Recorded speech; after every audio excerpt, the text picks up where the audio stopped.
Anytime I feel comfortable, I try and make myself feel uncomfortable. I don't like to plan out where things should go on the page. I just think that it should just be more natural and flow straight from your hand.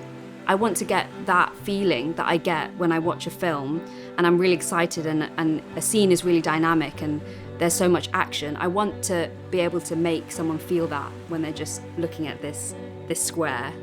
I like mistakes and I like having things that go wrong on a page because that is the artwork for me. Hi, I'm Joey Yu. I'm an artist and illustrator living in London, and I'm here in the Jackson studio to talk a little bit about my practice and what I get up to.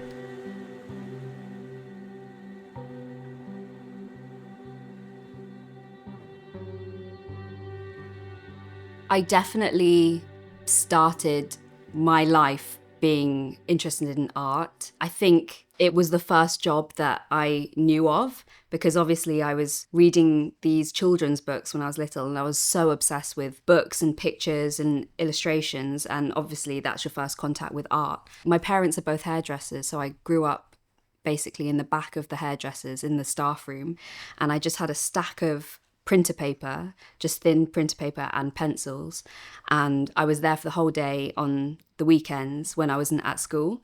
So I would just spend all day piece of paper after piece of paper just drawing and coming up with ideas and stories and keeping myself entertained and keeping my sister entertained as well. So I just did your regular GCSEs and A-levels and studied art and things around it, textiles. I liked drama as well, and then got to the university application levels and then applied for a foundation at Kingston. It felt like I was learning everything for the first time because obviously you have those very stereotypical ideas of what art is and painting and doing things very detailed and copying artists straight from the book. And I met loads of people who also loved the same thing as me, and it was just breaking down the whole subject again. When I was studying on foundation, it was a toss-up, and I had to have a one-to-one with the tutors about which course I was going to specialise in, because I also really found that I enjoyed fashion as well.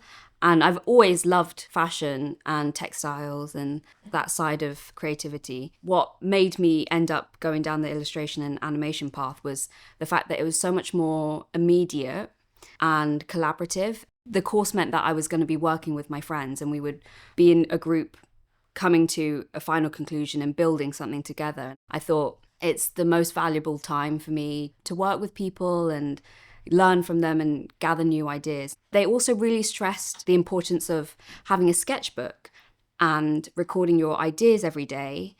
And that changed everything for me because suddenly, as well as being in university and doing artwork, when I was outside of university and I went home and I was making my dinner and sitting with all my flatmates and just hanging out, I had a sketchbook and I would be just drawing my friends hanging out. And I would take the book when we would go on a little day trip somewhere, and I would be constantly sketching and trying out different materials and only having the allotted time of the hangout. So say my friend only sits there for 10 minutes, I would just draw that scene in 10 minutes and that's it. They get up and they leave and I can't ask them to stay any longer. I think as well as having that university practice and doing these group projects, I also had that sketchbook practice running alongside it, and those two in hand really crafted my university experience and made me the artist I am today. I am really inspired by animation and motion. I'm always trying to make motion feel prevalent in a still static image, and I think perspective is one of those ways that you can make that happen, and you can bring a viewer into the image and direct them throughout a page. With both animation and illustration, it's the opportunity to do something that you can't do with photography or any other medium, to be honest. Just to have the opportunity to think something up in your head and make an animation and make it reality is just so rewarding, and it barely costs you anything. You don't have to build a huge set to make it happen. You just sit there with your laptop and have a few hours at it, and it's like making magic. I feel like I do less projects in the animation style now, but I think it completely affected the way that I work in terms of making sure I approach everything with that sense of motion.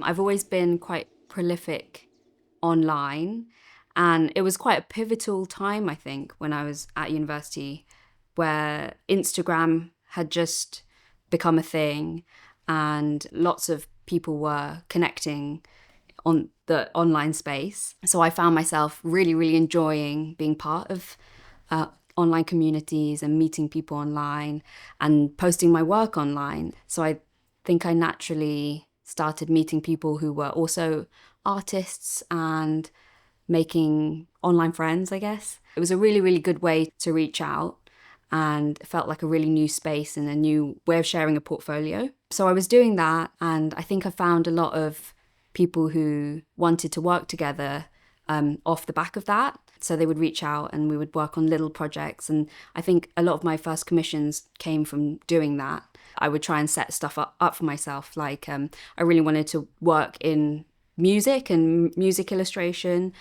So if I had a friend who was having a gig, I would take my sketchbook and do some live drawing there. So then I could then post that. And then if they like the work, then they might share it. And it was just like an organic sort of evolution of getting myself into different spaces that I wasn't in before. I think I do romanticize my life all the time, and I like capturing everything so I don't forget it, because it is really, really beautiful to me, and this is the one life I have, so I'm going to capture all the different things. I like taking the thing that I see every day and finding a new perspective of it. So it's almost like a challenge. I'm not going out and finding the craziest car chase scene or, I don't know, something insane to draw, because it will look incredible and amazing anyway. I like taking these very, very mundane things and having that challenge of, okay, if I was seeing this scene from really low down, what would it look like? Or with a sort of 3D fisheye lens, if I was slightly higher, like a bird's eye view on this scene, and what would the bus look like if it was from this angle that no one would ever see it from? I like kind of moving in my mind and moving around a very, very ordinary scene and thinking, okay, I'm going to show this scene and make someone fall in love with it. That's a really fun challenge for myself. So my parents are from Malaysia and Hong Kong. I was born in London, but I think the fact that they came from these places and I was visiting these places every year as I was growing up really, really affected who I am, and the idea of travel was ingrained in me when I was a child, almost not as like a holiday, I'm going somewhere, but like my life is split up and splintered into all these different places, and every year I have to go and see family and catch up with all my relatives. Like when I traveled, and if I was going to Malaysia one year for summer, I'm spending all summer just being ferried around in the car, going to an auntie's house, then having a meal with another family, then traveling in the car for 2 hours to travel down the length of Malaysia to go to a different family. It was all about catching up with different parts of myself that didn't exist in London. And so I think that it kind of gives you a patience and like an understanding that there's more out there. I think, yeah, sometimes it bleeds through my work in just being in those places and documenting it. But also I think in wanting to know more. I never know when I'm going to be there next. And I feel like I'm always waiting to go to the next place.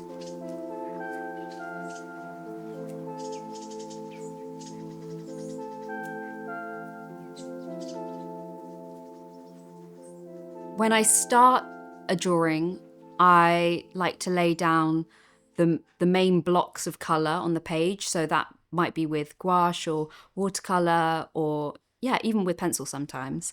And I will try and simplify the image right down to the basics and block out those shapes on the page. Sometimes I use actual coloured pieces of card or paper, so I already have this base down to work upon. Basically, I'm building on top of those initial blocks.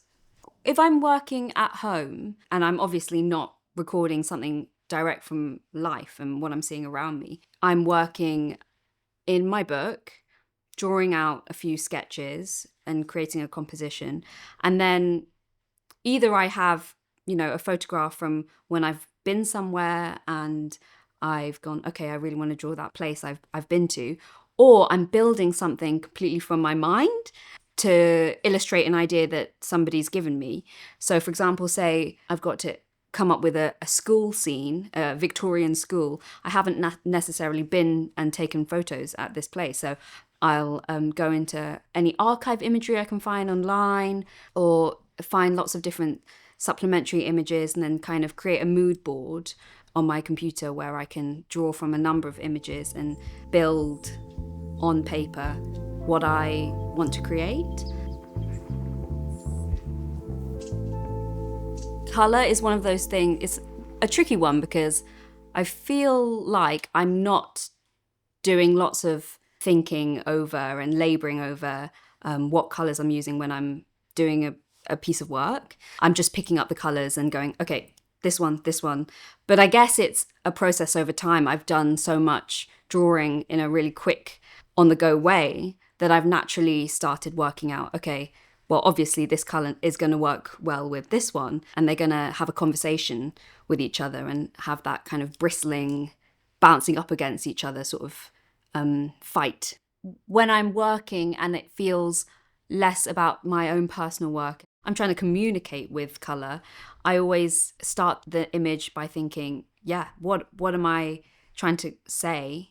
What is the feeling that I'm getting across? It doesn't necessarily have to always be the cliche, oh, blue is sad and green is jealousy and things like that. Whenever I use a yellow, I'm kind of leaning towards that greenish-y yellow if I can. I also really love a warm palette, so the oranges, the reds, pinkish hues. I used to not really like purple, but it's growing on me now, and I don't think there's a colour now that I wouldn't use.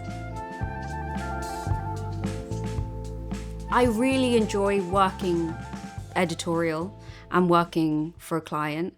I like the idea of having limitations and having those strict confines where I have to respond to something and there's only one way that it could potentially be. So then I have to find the way of making it beautiful within that. And I like the simplicity of it. Okay, your image has to be this size and has to include this theme, or you have to summarize this feeling in one picture, go. I really feel I work best in that way. I'm an avid reader, so when a book job comes my way, it's exciting for me because I will read the whole book, even if it's a chunky one. I'll read it all just so I can get the whole idea and the feeling of a book, even though I'm not showcasing it in the book cover. I think it's important for me to get an idea of the entirety of it because I want to capture the feeling. So the most recent cover I did for the Glass Palace, I was just showing one scene, but the most important thing after I had read the book was there was a sense of longing and a sense of warmth. And having those sort of key words after I've read it to summarize it, I suddenly feel like I've got a way in to condensing it down to a cover. It's like, okay, I need to make sure I get this feeling across and this feeling across. It's a nice way to do it for me. The first artwork that comes to mind when I think of an artwork that made an impression on me is Carnation, Lily, Lily, Rose by John Singer Sargent. And I used to be part of a youth programme at the Tate Britain.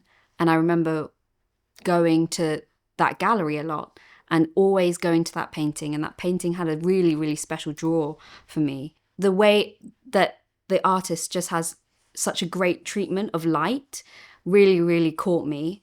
And it just made me go, okay, I want to be able to create artwork that feels like this, that has such overwhelming emotion and also such feeling of time and place.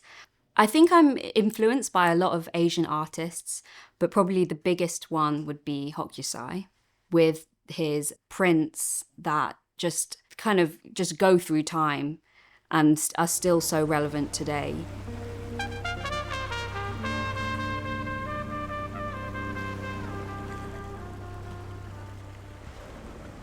In terms of materials, I think my travel materials are a little bit different to the things I use when I'm at home, but I want to use everything that is possible. So I'll use pencils, crayons, pastels, gouache. Recently, I'm really into sort of Japanese, I think it's called gansai watercolor, which have almost like a plasticky texture and quality to them, which I quite like. It's quite tacky. I even like coloring pens, and I almost like it when they're on their way out and they're dying a little bit, because then you get this kind of fluffy, dried out texture, which is quite nice to use when you want to add something on top of paint, for example. For pencils, yeah, Caran and Derwent. A few years ago, I got the chance to go to the Caran pencil factory, which is in Switzerland, I think. It just blew my mind how they were extruding all of the colors and then using these really gorgeous, like nice pieces of wood to encase them. And it was like being in Charlie and the Chocolate Factory. It was crazy. But yeah, that's one of my favorite brands, and the color payoff is so nice and creamy and vibrant, and I mean that adds a lot to your work when you work with really nice materials.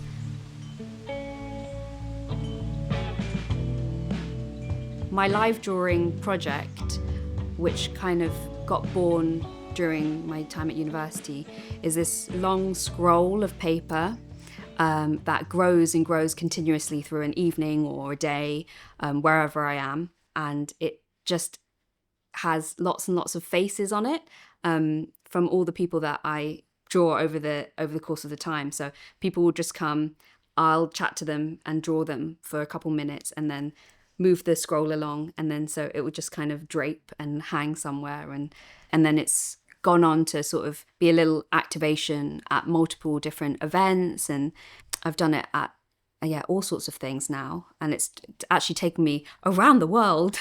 I just really enjoy drawing and interacting with the people in front of me. The paper that I use, I feel like what I work best with is the less fussy, the better. I actually really like simple cardstock or simple paper that's very flat. I don't really like textured paper. So when you get paper that's made specifically for watercolor or things like that, and sometimes I buy the wrong one by accident and I'm like, no, I bought the wrong paper, because then I can't move really quickly. There's resistance when I move my paint across or my pencils across. So I like just a creamy, plain, simple, bog standard paper. The book I have at the moment is Pith. I don't know if people just use it to write notes in sometimes because of the thinness of the paper, and also, the fact that it's got no texture to it. I really like that. And it's also a book that lays completely flat. So that's really nice. When I'm working, I can stretch out across the whole page. And then in terms of practicality, I can just put it into the scanner bed and scan it straight onto the computer. So it's just perfect for me working in that sort of way.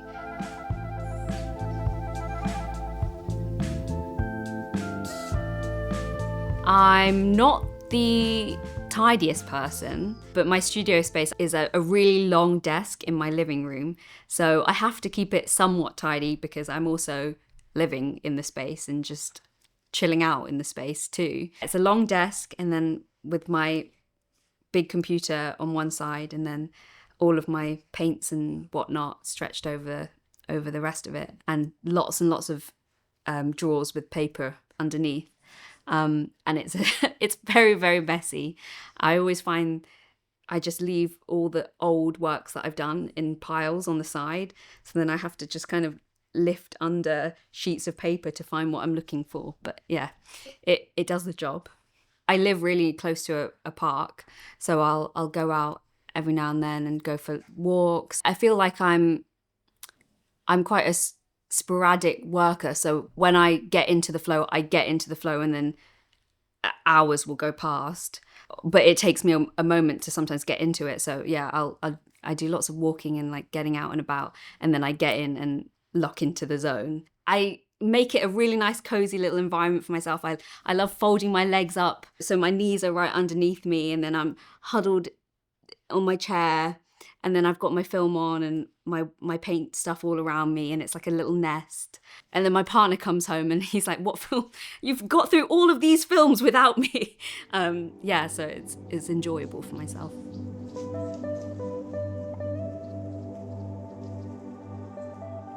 I guess creative mistakes are the things that lead you to create a style, because it's your own shortcuts and your own methodology that leads you to the way that you work. I'm always coming across a new technique by making a mistake on something. Say you layer things up and then, oh, that looks nice on that, or that doesn't quite work like that. And in turn, you become better, or you like the way the mistake looks and you include that. Almost as a challenge to everyone watching, I would say to give yourself some constraints, and it just will help you free yourself from any preciousness you have over your work. Set yourself a time limit. I only have 30 minutes to make this artwork, and give yourself a limited palette. Maybe you only have a few colours or a few materials, and then create your piece of work. Go out and about, go to galleries, try and absorb as much as possible like a sponge, and do as much of life as you can, because only then have you got the fodder for creating your own work. So just be active and live as much as possible.